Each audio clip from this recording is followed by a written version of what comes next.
লোকসভা শূন্য, বিধানসভা শূন্য, কিন্তু আবেগ তা 100%।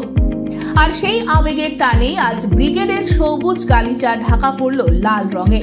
বৈশাখের তপ্ত দুপুরে মাথায় সূর্যকে নিয়েই দলের প্রেরণায় উদ্বুদ্ধ হলো যুব সমাজ থেকে ষাটোর্ধ্ব বাম সমর্থকেরা। পাখির চোখ হয়তো 2026 বিধানসভা নির্বাচন, তবে রবিবার ব্রিগেড প্যারেড গ্রাউন্ড তার থেকেও বেশি যে আগুন প্রত্যেকের মনে জ্বালিয়ে দিল তা হলো এবার বদল চাই। বদল চায় রাজ্য কেন্দ্রে উভয় দিকে, বদল চায় চাকরি ক্ষেত্রে, বদল চায় মেয়েদের সুরক্ষায়, বদল চায় বাসস্থানে, আর সর্বোপরি বদল চায় ধর্ম খেলায়। বৈশাখের তপ্ত দুপুরে কলকাতা যখন বিষাদ কাতর, তখনই বামপন্থী শ্রমিক, কৃষক, ক্ষেত মজুর ও বস্তি সংগঠন ডাক দেয় ব্রিগেড চলো। মাঠ ভরানোর ডাক দিতেই সংগঠনের অন্দরে আশঙ্কার কথা চালাচালি চলছিল, এই গরমে ধরবে তো? কাঠফাটা রোদে ব্রিগেডের সিদ্ধান্ত কি যথোপযুক্ত? তবে এই ব্রিগেড যে বাম কর্মী সমর্থকদের কাছে একটা আবেগ, তা প্রমাণ হলো এই তপ্ত দুপুরেই। ভীষণভাবে ব্যথিত করে, কারণ আমরা যে সময় কলেজে পড়তাম তখন আমাদের সময় ছিলেন বুদ্ধদেব ভট্টাচার্য, মানে যিনি আমাদের স্বপ্ন দেখিয়েছিলেন যে আমাদের কোনোদিন বাইরে কোথাও যেতে হবে না, আমরা এখানেই চাকরি করব, এখানেই পড়াশোনা করব। এখনকার যে প্রজন্ম তারা কি পাচ্ছে? আমাদের পরে যে প্রজন্ম তারা তো জানেই না যে তাদের পড়াশোনা কোথায় যাবে। যে শিক্ষকদের কাছে পড়ছিল তারা মানে পয়সা দিয়ে, ঘুষ দিয়ে যে চাকরি পেয়েছে, এটা তাদের কাছে কতটা কষ্টকর বলুন তো। যে আমি আজকে স্কুলেতে আজকে যে স্যারের কাছে আজকে পড়ছি, কালকে গিয়ে জানছে যে সেই স্যারকে বার করে দেওয়া হয়েছে, কেন না সেই স্যার ঘুষ দিয়ে চাকরি পেয়েছে। আমাদের সময় তো এই জিনিসগুলো পাইনি না, আমরা একটা অন্য সময় করে এসেছি। তখন শিক্ষক মানে আমাদের কাছে অন্য সম্মানের জায়গা ছিল, তো সেইখানে তো একটা খারাপ তো লাগেই। সেই জন্যই আজকে এখানে আসা। যদি কিছু পরিবর্তন তো করতেই হবে, না করলে তো ভবিষ্যৎ প্রজন্মকে আমরা কিছু জবাব দিতে পারবো না। দেখুন, আমাদের বামপন্থীদের যে ব্রিগেড আজ সংগঠিত হতে যাচ্ছে, আপনি যে প্রশ্ন আমাকে করলেন সেই প্রশ্ন নিয়েই আমাদের ব্রিগেড।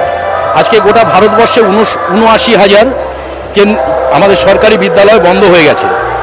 আমাদের পশ্চিমবাংলায় ৮,৭০০ স্কুল বন্ধ হয়ে গেছে, বিদ্যালয়, সরকারি বিদ্যালয়, যেগুলোতে আমাদের সাধারণ ঘরের ছেলেমেয়েরা লেখাপড়া শিখতো, তারা তাদের কর্মক্ষেত্রে গিয়ে দাঁড়াতে পারত।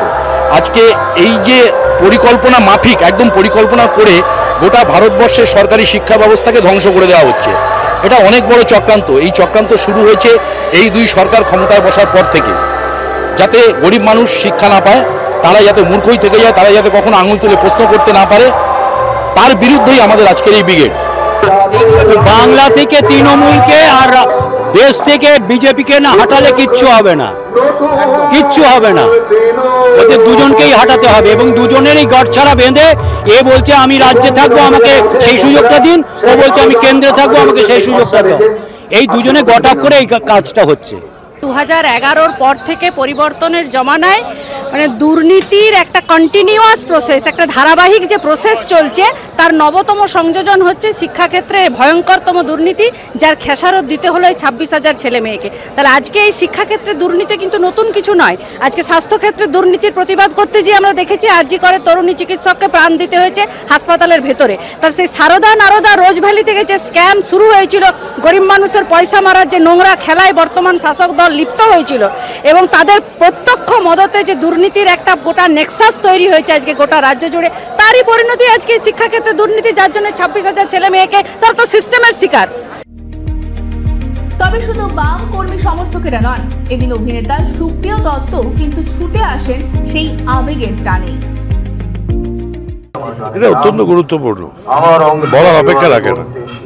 এরকম রোদ্দুরে এপ্রিল মাসে নইলে এত মানুষ এমনি জড়ো হয়নি। অসম্ভব মানুষের ভেতরে ক্ষোভ আছে, আপনারা দেখেছেন। সেটা পার্টি, সেটা যদি মানুষ যদি সেটা বুঝতে পারে, তো মানুষ যদি এই পরিবর্তন না করে আরো বিপদে পড়বে। সেই কারণে মানুষ এসেছে। রাজ্যের বর্তমান পরিস্থিতি নিয়ে সকলেই চিন্তিত। একদিকে চাকরি হারাদের আর্তনাদ, তো অন্যদিকে ওয়াকফ নিয়ে মালদা, মুর্শিদাবাদের পরিস্থিতি বেহাল। তাই এই দুই বিষয় নিয়েই সাধারণ মানুষ চিন্তিত, বলছেন বাম নেতা সৃজন ভট্টাচার্য। এই বিপুল গরমের মধ্যে আড়াই মাস ধরে বিপুল চেষ্টা হয়েছে মানুষের কাছে, একদম পাড়া বৈঠক, ছোট গ্রাম বৈঠক, ছোট ছোট পাড়া স্কোয়াড মিছিল সমস্ত কিছু করার চেষ্টা হয়েছে। সব নিয়ে আজকে লুটে খাওয়াদের বিরুদ্ধে খেটে খাওয়াদের ব্রিগেড সমাবেশে আজকে যে পরিস্থিতি ব্রিগেডটা হচ্ছে কঠিন পরিস্থিতিতে আমরা দেখছি, একদিকে চাকরি হারাচ্ছে মানুষ, অন্যদিকে মালদা ভয়ঙ্কর ঘটনা ঘটছে। এই জায়গায় দাঁড়িয়ে এই ব্রিগেড সিপিএম সংগঠনগুলোর কাছে কতটা চ্যালেঞ্জে বা কি বার্তা দিতে চাইবেন মানুষকে? এই কারণেই তো এই সাম্প্রদায়িক দাঙ্গা হাঙ্গামার মাঝখানে মানুষের রুজি রুটি জীবন জীবিকার কথাগুলো হারিয়ে যাচ্ছে।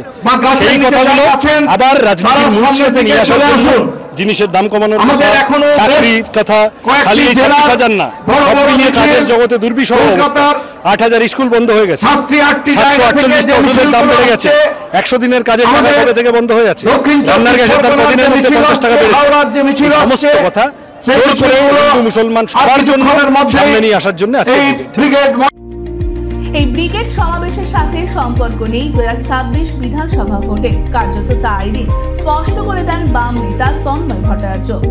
তার কথায়, ব্রিগেডের সমাবেশ ডেকেছে সেটা এই প্রথম ঘটল, ফলে স্বাভাবিকভাবেই এই ব্রিগেড শ্রেণীর প্রতিনিধিত্ব করবার ব্রিগেড, সেই শ্রেণীর প্রতিনিধিত্ব করবার মানুষ এই ব্রিগেডে এসেছেন। গরমের মধ্যে কতটা তারপরেও হচ্ছে ব্রিগেড প্রচুর পরিমাণে সাধারণ মানুষের উচ্ছ্বাস লক্ষ্য করা যাচ্ছে।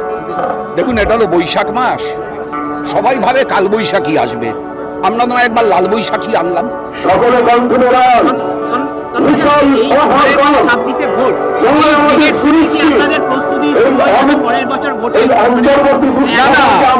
সকলে সিপিআইএম ব্রিগেড ডেকেছে, সিআইটিউ, এআইকেএস, এআইএলইউ, বস্তি ফেডারেশন, এরা তো কেউ ভোট লড়বে না। সুতরাং ভোটের সঙ্গে এই ব্রিগেডের সম্পর্ক কি? আপনারা জোর করে সম্পর্ক আরোপ করতে চাইতে পারেন, কিন্তু ভোট লড়বে সিপিআইএম। সিপিআইএম ব্রিগেড ডাকলে আপনি ভোটের প্রশ্ন করতে পারেন। বাম দলের বর্ষিয়ান নেতা বিমান বসু এদিন আসেন ব্রিগেড প্যারেড গ্রাউন্ডে, আর রাজ্যের বর্তমান পরিস্থিতি নিয়ে কার্যত ক্ষোভের সুরই শোনা যায় তার গলায়। সাম্প্রদায়িকতা ভুলে, বর্তমান পরিস্থিতি ভুলেও বহু মানুষ মুর্শিদাবাদ থেকে এসেছে, কি বলবে দাদা? মুর্শিদাবাদের মানুষ দাঙ্গা চায় না, মুর্শিদাবাদবাসী দাঙ্গা চায় না, সে যে ধর্মেরই হোক না কেন। মালদা মুর্শিদাবাদ কখনো দাঙ্গা চায় না। দাঙ্গাকারীদের উপযুক্ত শাস্তি দেওয়ার জন্য এখন থেকেই প্রস্তুতি নিতে হবে। নিয়োগ দুর্নীতিতে প্রায় 26,000 শিক্ষকের চাকরি বাতিলের ঘটনায় এবং কেন্দ্রের সংশোধিত ওয়াকফ আইনের প্রতিবাদ সহ একগুচ্ছ দাবিতে আজ সিপিএম এর শ্রেণীভিত্তিক সংগঠন কৃষক, ক্ষেতমজুর এবং শ্রমিক ফ্রন্ট এই ব্রিগেড সমাবেশের ডাক দেয়। আর সেই ডাকেই এদিন সাড়া দিয়েছিলেন লক্ষাধিক বাম কর্মী ও সমর্থক। Bureau report, one India Bangla.